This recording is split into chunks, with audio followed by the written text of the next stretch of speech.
Imagina un lugar donde el tiempo no existe, donde los guerreros festejan por la eternidad y los árboles brillan con luz propia. ¿Crees que estos sitios son solo fantasía? La mitología de culturas antiguas juraría que son reales. Bienvenidos a Mitoverse. Y descubre los 10 reinos legendarios que han obsesionado a la humanidad durante siglos, y decide tú mismo. Alfheim. En la mitología nórdica, Alfheim se alza como uno de los reinos más fascinantes del Yggdrasil, el árbol del mundo. Conocido como el hogar de los elfos de la luz, este reino resplandeciente era habitado por seres de una belleza sobrenatural, cuya piel brillaba con la luminosidad del sol y cuya esencia estaba impregnada de magia pura. Estas criaturas etéreas, llamadas Ljosalfar en nórdico antiguo, eran consideradas espíritus benevolentes que personificaban la luz, la sabiduría y la armonía. A diferencia de sus contrapartes oscuras, los Svartalfar o elfos oscuros que habitaban en Svartalfheim, los elfos luminosos eran guardianes de la naturaleza y protectores de la vida. Los antiguos nórdicos creían que estos seres celestiales ejercían una influencia directa sobre los ciclos naturales. Se decía que su simple presencia hacía florecer los campos, fortalecía las cosechas y bendecía los hogares con prosperidad. Su conexión con la fertilidad era tan poderosa que muchos agricultores les rendían tributo durante los solsticios, pidiendo por abundantes cosechas. Como intermediarios entre los dioses Aesir y los humanos, los elfos de luz jugaban un papel crucial en la cosmología nórdica. Según las leyendas, eran mensajeros que transportaban plegarias desde Midgard, el mundo de los hombres, hasta Asgard, el reino de los dioses, y a su vez, traían bendiciones y protección divina. El propio Alfheim era descrito como un paisaje de ensueño, donde praderas eternamente verdes se mezclaban con bosques resplandecientes y ríos de aguas cristalinas. Un lugar donde la luz nunca se apagaba y donde la música etérea de los elfos llenaba el aire con melodías que podían curar el alma. Algunos relatos sugieren que los humanos especialmente virtuosos podían ser invitados a visitar este reino, aunque pocos regresaban para contarlo, pues un día en Alfheim equivalía a años en el mundo mortal. Esta percepción del tiempo diferente reforzaba la naturaleza mágica y trascendental de este reino élfico. En la actualidad, Alfheim sigue capturando la imaginación como símbolo de la conexión entre lo divino y lo terrenal, recordándonos que en la mitología nórdica, la magia y la naturaleza estaban íntimamente entrelazadas. An. En el rico tapiz de la mitología celta, An emerge como el otro mundo por excelencia, un reino de perfección sobrenatural que contrastaba marcadamente con las dificultades de la existencia terrenal. Este dominio etéreo era conocido por muchos nombres: Abelan, Tir-na-Eneog o simplemente la Tierra de la Juventud, pero siempre conservaba su esencia como morada de lo divino y lo eterno. Los antiguos celtas imaginaban Anún como una isla flotante en el océano occidental, envuelta en nieblas mágicas que solo los elegidos podían penetrar.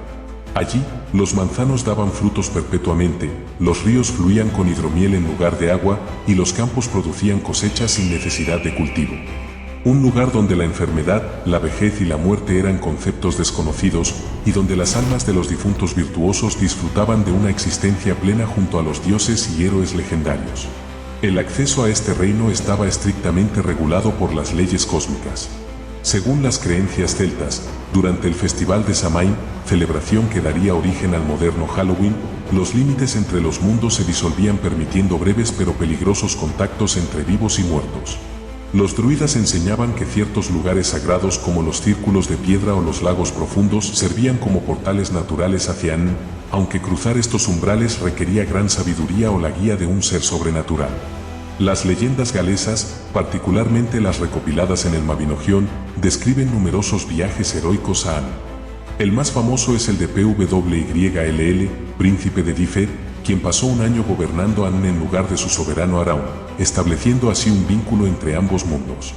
Estos relatos enfatizaban que An no era simplemente un más allá, sino un mundo paralelo con sus propias reglas y jerarquías. Los bardos celtas cantaban sobre los 13 tesoros de An, objetos mágicos que incluían el caldero de la regeneración, precursor del Santo Grial, la espada que brillaba con luz propia y la piedra filosofal que podía convertir metales en oro. Estos artefactos simbolizaban el conocimiento y la abundancia ilimitada disponible en el otro mundo.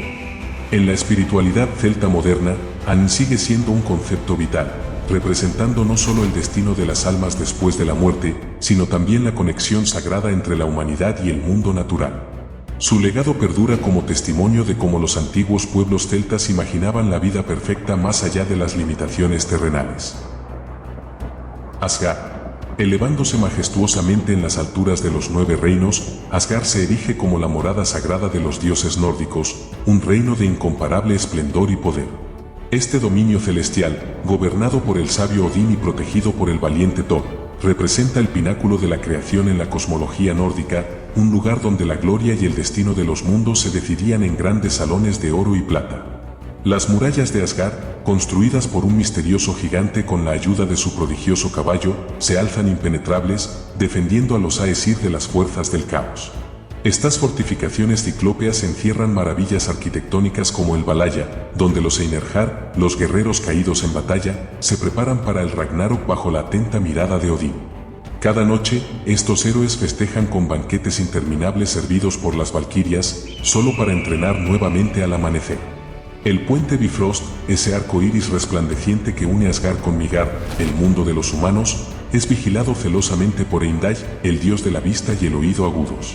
Según las profecías, será por este puente que las fuerzas del caos avanzarán cuando llegue el Ragnarok, la batalla final que consumirá a dioses y gigantes por igual.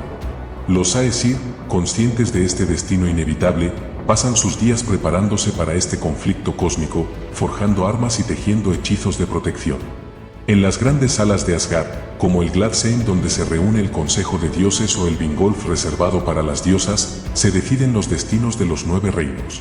Aquí, Odín gobierna desde su trono Lifshalf, desde donde puede observar todo lo que ocurre en el universo. Mientras tanto, Thor protege los reinos con su poderoso martillo Mjolnir, y Loki urde sus intrigas que, irónicamente, a menudo llevan a los dioses a fortalecerse ante la adversidad. Los mitos describen Asgard no solo como una fortaleza, sino como un ideal de orden y civilización en constante lucha contra las fuerzas primordiales del caos. Cada elemento de este reino, desde los frutos de oro de Idun que mantienen la juventud de los dioses, hasta el propio Yggdrasil cuyas raíces conectan todos los reinos, habla de un equilibrio delicado que los Aesir deben mantener hasta el día del destino final. En la cultura moderna, Asgard ha trascendido su origen mitológico para convertirse en símbolo de la lucha eterna entre orden y caos, entre la civilización y las fuerzas primitivas de la naturaleza. Su legado perdura no solo en las sagas nórdicas, sino en la imaginación colectiva como el arquetipo del reino divino, donde incluso los dioses deben enfrentar su destino con valor y dignidad. Atlantis. La fascinante historia de Atlantis, la enigmática civilización descrita por Platón en sus diálogos Taimeo y Critias, ha cautivado a la humanidad durante más de 2 milenios. Según el filósofo griego, esta isla continente, ubicada más allá de las columnas de Hércules, representaba el pináculo del desarrollo humano en su época, aproximadamente 9,000 años antes de la era de Solón. Atlantis era descrita como una maravilla de ingeniería y planificación urbana. Su capital, situada en anillos concéntricos de tierra y agua, albergaba impresionantes palacios revestidos de oricalco, un metal misterioso, templos dedicados a Poseidón, su dios protector, y un complejo sistema de canales que demostraba su avanzada tecnología. Los atlantes dominaban la navegación, la metalurgia y otras artes que los hacían destacar entre todas las naciones conocidas. Sin embargo, su grandeza los corrompió. Según el relato platónico, cuando el componente divino de su naturaleza se diluyó tras varias generaciones, los atlantes se volvieron ambiciosos y belicosos. Intentaron someter a todos los pueblos del Mediterráneo, incluyendo a los antepasados de los atenienses. Este acto de ibris, la arrogancia humana que desafía a los dioses, provocó la ira de las deidades. El castigo fue terrible y rápido. En un solo día y una noche catastróficos, violentos terremotos e inundaciones sin precedentes sacudieron la isla. Las aguas del océano se tragaron para siempre a Atlantis, hundiendo bajo las olas no solo sus magníficas construcciones, sino toda su cultura y conocimiento. Platón enfatiza que este destino fue una lección moral sobre los peligros de la ambición desmedida y la corrupción del poder. A lo largo de los siglos, la leyenda de Atlantis ha inspirado innumerables teorías sobre su posible ubicación, desde el Mediterráneo hasta el Caribe, así como interpretaciones que la vinculan con erupciones volcánicas reales como la de Tera. Más allá de su veracidad histórica, el mito atlante sigue siendo un poderoso símbolo en la cultura contemporánea, representando tanto los logros máximos de la civilización como los riesgos de su decadencia moral. En la actualidad, Atlantis resurge constantemente en la literatura, el cine y el pensamiento filosófico como recordatorio de que ninguna civilización, por avanzada que sea, es inmune a la destrucción cuando pierde de vista la sabiduría y la moderación. Su legado nos advierte sobre los peligros de la arrogancia tecnológica y la importancia de mantener el equilibrio entre el progreso material y la virtud ética. Abelan. En las brumas legendarias de la tradición artúrica se encuentra Abelan, la misteriosa isla de las manzanas, un lugar donde la magia y la realidad se entrelazan. Esta isla sagrada, gobernada por la poderosa hechicera Morgana y sus 9 hermanas sacerdotisas, era conocida como un centro de conocimiento arcano y sanación sobrenatural. Los druidas la consideraban uno de los lugares más sagrados de Britania, un punto donde el velo entre los mundos era particularmente delgado. Según las crónicas medievales, fue a Abelan donde el herido rey Arturo fue transportado tras la trágica batalla de Camlan, llevado en una barca funeraria por 3 damas vestidas de negro que surcaron las aguas del lago sin necesidad de remos. En esta isla encantada, rodeada de nieblas perpetuas que la protegían de miradas indiscretas, los más sabios curanderos y magos trabajaron para sanar las terribles heridas del monarca. Las descripciones de Abelan la presentan como un vergel eterno donde los árboles daban frutos durante todo el año y las aguas de sus manantiales poseían propiedades curativas milagrosas. Se decía que allí crecían las hierbas más poderosas para pociones y encantamientos, custodiadas por las sacerdotisas que habían dominado las artes de la antigua religión britónica. El mismo Excalibur, la legendaria espada, habría sido forjada en los fuegos sagrados de Abelan antes de ser entregada a Arturo. La profecía que rodea a Abelan es particularmente intrigante. No se trata simplemente de un lugar de descanso, sino de un refugio temporal. Las leyendas afirman que Arturo no murió, sino que duerme un sueño mágico en las cavernas de cristal de Abelan, esperando el momento en que Britania lo necesite nuevamente. Este mito del rey que volverá ha perdurado durante siglos, inspirando numerosas rebeliones y movimientos políticos a lo largo de la historia inglesa. Geográficamente, muchos identifican Abelan con la actual Glastonbury, donde las mareas inusuales y los manantiales curativos alimentaron estas creencias. En el siglo XII, los monjes de Glastonbury afirmaron haber descubierto la tumba de Arturo, aunque muchos consideraron este hallazgo un fraude piadoso. Hoy, Abelan sigue siendo un potente símbolo en la cultura popular, representando la búsqueda de sabiduría oculta, la conexión con la naturaleza y la esperanza de que los ideales más nobles puedan renacer. Su leyenda nos recuerda que algunos lugares trascienden la geografía para convertirse en conceptos eternos en la imaginación humana, espacios donde la historia y el mito se funden en una narrativa perdurable. Aaru. En el antiguo Egipto, Aaru, conocido también como el campo de juncos o Sekhet Aaru, representaba el paraíso donde las almas de los difuntos justos encontraban su morada eterna.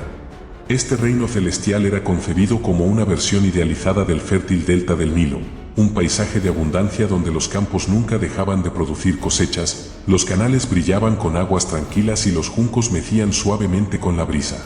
Según la mitología egipcia, alcanzar a Aaru no era tarea sencilla. El difunto debía emprender un peligroso viaje a través del inframundo, superando numerosas pruebas antes de presentarse ante el tribunal de Osiris, señor del más allá. En el momento crucial del juicio, el corazón del fallecido era colocado en una balanza y pesado contra la pluma de Maat, símbolo de la verdad y la justicia cósmica. Tot, el dios de la sabiduría, registraba el veredicto, mientras 42 jueces divinos observaban el proceso. Aquellos cuyo corazón demostraba pureza, al equilibrarse con la pluma, eran declarados justos de voz y recibían el privilegio de habitar en Aaru. Allí disfrutaban de una existencia plena, cazaban en los pantanos celestiales, navegaban en barcas de papiro y participaban en festines eternos junto a los dioses.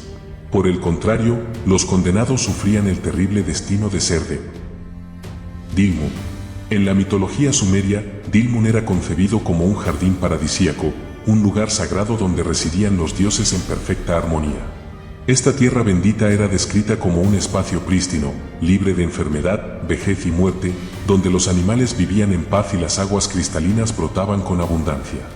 Los textos antiguos lo presentaban como un Edén primordial, un espacio puro e incontaminado donde el dolor y el sufrimiento no tenían cabida. Según las creencias mesopotámicas, Dilmun no solo era el hogar de los dioses, sino también el lugar donde la humanidad tuvo su origen. Los mitos de creación narraban cómo Enki, el dios de la sabiduría y las aguas dulces, y Ninhursag, la diosa madre, dieron vida a los primeros seres humanos en este territorio sagrado.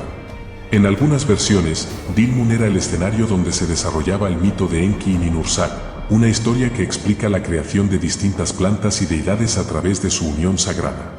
Este paraíso terrenal guardaba ciertas similitudes con otros jardines mitológicos de la antigüedad, como el Edén bíblico o los campos elíseos griegos. Sin embargo, Dilmun tenía una particularidad única. También era mencionado como un lugar geográfico real, posiblemente identificado con la isla de Bahrein y las regiones costeras del Golfo Pérsico. Esto creaba un puente entre lo divino y lo terrenal, mostrando cómo los sumerios imaginaban que los dioses habían habitado alguna vez en un lugar tangible.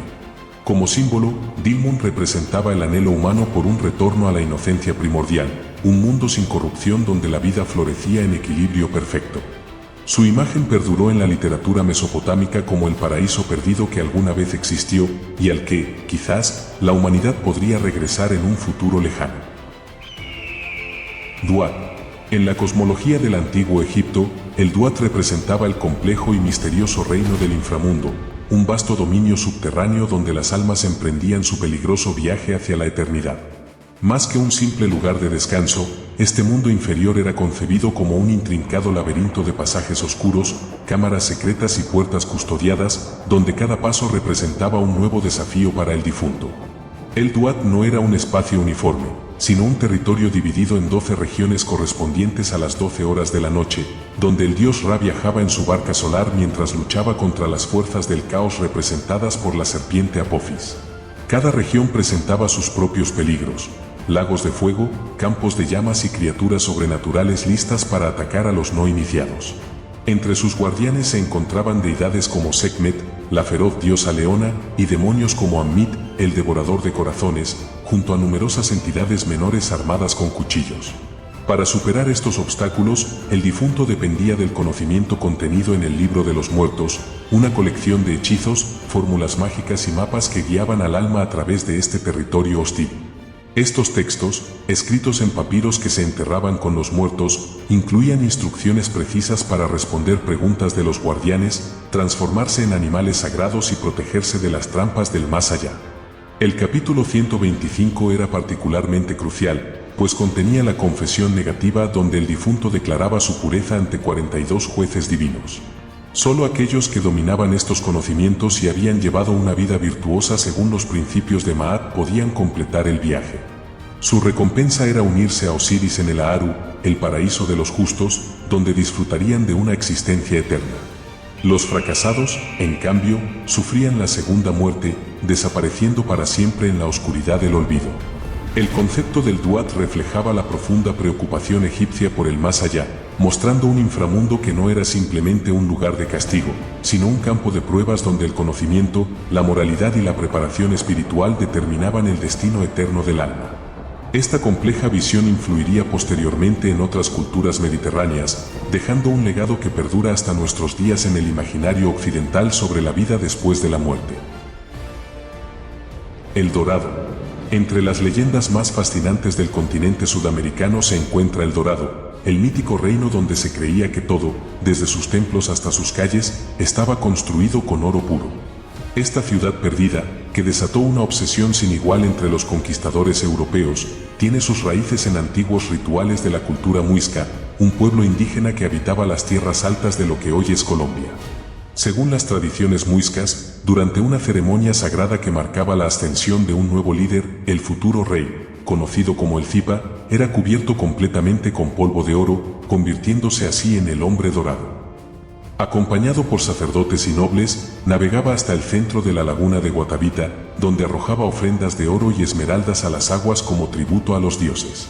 Este ritual, que simbolizaba la conexión entre el gobernante y las fuerzas divinas, fue distorsionado con el tiempo hasta transformarse en la leyenda de una ciudad repleta de riquezas incalculables. Cuando los conquistadores españoles llegaron al Nuevo Mundo en el siglo XVI, escucharon versiones exageradas de estas historias y las mezclaron con otros mitos indígenas sobre lugares sagrados llenos de metales preciosos. Así nació la obsesión por el dorado, que llevó a numerosas expediciones fallidas a través de junglas, montañas y ríos de Sudamérica.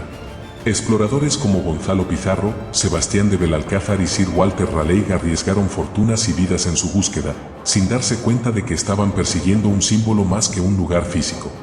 El verdadero significado de El Dorado trasciende su supuesta existencia como ciudad de oro. La leyenda representa la codicia humana y la búsqueda incesante de riqueza, un deseo que, como demostraron los conquistadores, nunca puede satisfacerse por completo. En la literatura y el arte se ha convertido en una metáfora de lo inalcanzable, un sueño que se desvanece cuanto más cerca parece estar.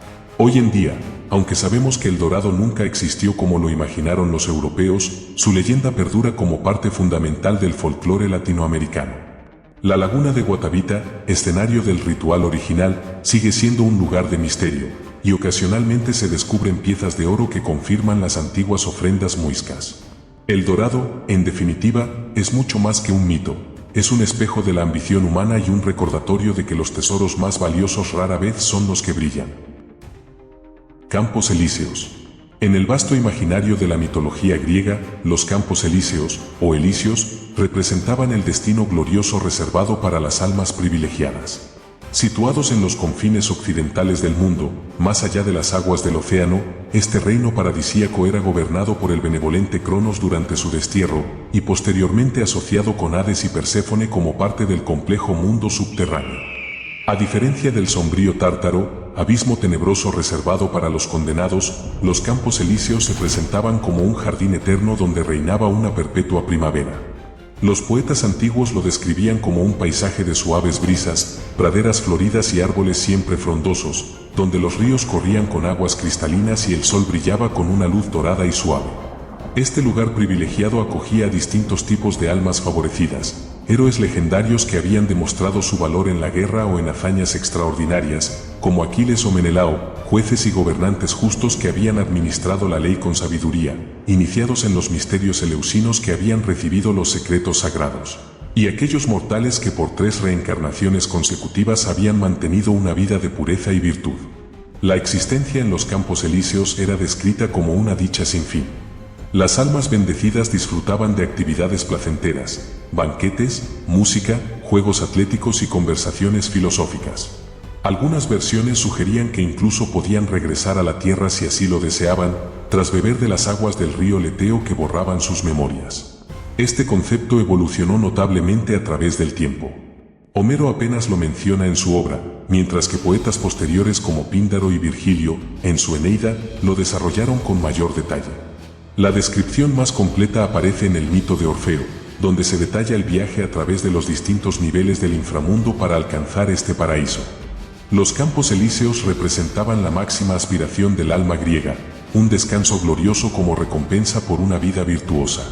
Su influencia trascendió la antigüedad, inspirando posteriormente conceptos cristianos sobre el paraíso y dejando su nombre como sinónimo de lugar idílico en numerosas lenguas modernas. A lo largo de este recorrido por los reinos mitológicos de diferentes culturas, hemos descubierto cómo estas fascinantes creaciones del imaginario humano, desde el Aru egipcio hasta los Campos Elíseos griegos, representan mucho más que simples destinos para el alma. Cada uno de estos lugares sagrados funciona como un espejo que refleja los anhelos más profundos, los temores fundamentales y los valores esenciales de las civilizaciones que los concibieron. Estos mitos del más allá nos muestran patrones universales. La búsqueda de justicia, como en el juicio de Osiris, el deseo de trascendencia, en la ascensión a los Campos Elíseos, o la advertencia contra la codicia, como enseña la leyenda de El Dorado. Al mismo tiempo, cada cultura imprimió su sello único, desde la importancia del conocimiento en el Duat egipcio hasta la conexión con la naturaleza en el Dilmun sumerio. ¿Y tú? ¿A qué reino mitológico te gustaría viajar después de la muerte? Edificio de estilo clásico, déjamelo en los comentarios, me encantará leer tus respuestas.